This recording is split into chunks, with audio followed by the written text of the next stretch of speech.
gobierno de Estados Unidos actúa como actúa comúnmente el opresor.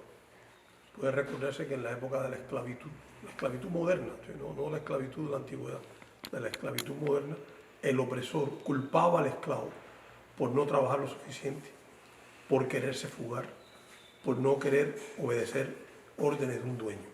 Y lo castigaba, lo penalizaba, lo mutilaba. Es la conducta del opresor, parecido a lo que Estados Unidos está haciendo con Cuba. Lo que sucede hoy con el combustible, debe recordarse, no comenzó ahora. En el año 2019, hace 7 años, el gobierno de Estados Unidos comenzó con la política que anunció públicamente de amenazar con sanciones a las empresas transportistas, a las aseguradoras, reaseguradoras, incluso a los puertos que transportaran combustible a Cuba. Eso implicó desde entonces mayores limitaciones para Cuba para importar combustible y encareció el combustible que importaba. Lo novedoso es la medida del 29 de enero en que amenaza con represalias económicas, comerciales, a los países que exporten combustible a Cuba. Y esto debe verse en dos sentidos. En un sentido, el impacto que tiene sobre la población cubana. El combustible hace falta para todos los aspectos de la vida. La generación eléctrica, el transporte, la industria, los servicios como la salud pública, como la educación, la producción de alimentos, el abasto de agua, etc. Es un bien necesario en toda sociedad. Pero el segundo impacto es a nivel global, puesto que plantea a todos los países que Estados Unidos tiene la prerrogativa de limitarlo o de cortarlo o de coaccionarlo en función de a dónde puede exportar sus bienes nacionales, en este caso el combustible, y a cuáles no. Hay que establecer diferencias en las dimensiones. A Gaza la sometieron a un bombardeo atroz, el asesinato de decenas de miles de personas a la vista del mundo entero. La pasividad internacional es la que tiene un grado de comparación con lo que sucede con Cuba hoy. Y sin tomar en cuenta que la gente podría considerar que Gaza era algo exclusivo por las peculiaridades históricas. Pero lo que sucede con Cuba hoy puede suceder con cualquier país. Y la pregunta para hacer es, ¿dónde está el freno de esto? Es una amenaza, reitero, para todos los países del mundo.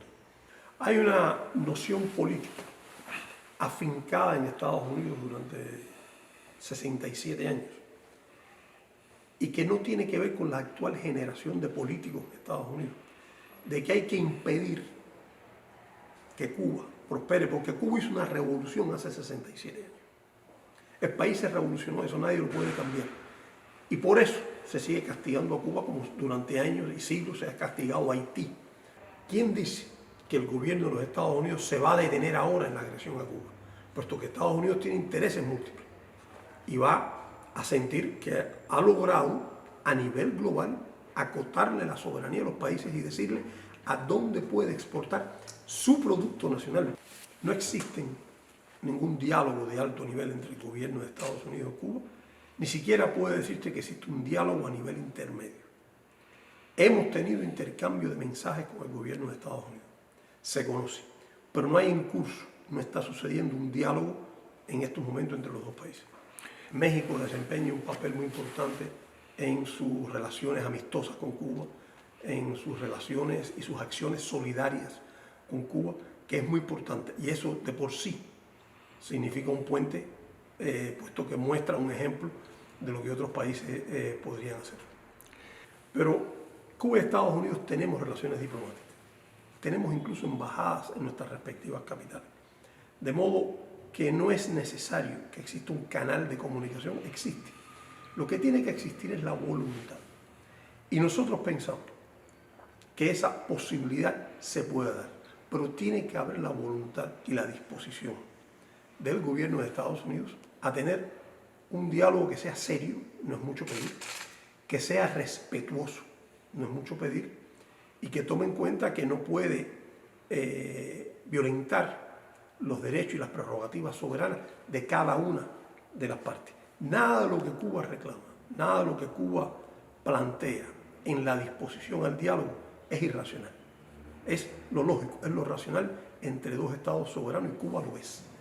Cuba no es un dominio de Estados Unidos, no es un territorio vencido en una guerra por Estados Unidos, no es una colonia de Estados Unidos, ni de ningún país, es un Estado soberano.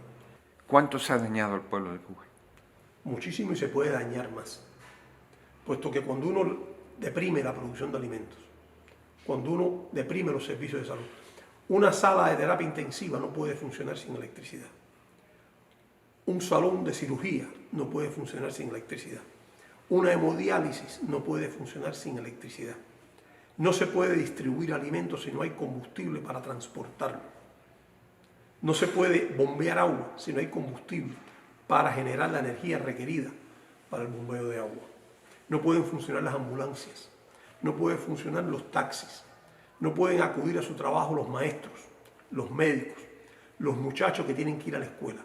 Todas esas limitaciones existen y no tienen en Cuba un impacto mayor y no logran alcanzar la meta que se ha propuesto Estados Unidos durante años, porque en Cuba hay un sistema socialista que este país ha tenido durante 67 años, una revolución socialista concebida para el ser humano, para la justicia social, para que todo el mundo cargue con los desafíos y todo el mundo se beneficie de aquello que el Estado puede aportar, que la sociedad puede aportar.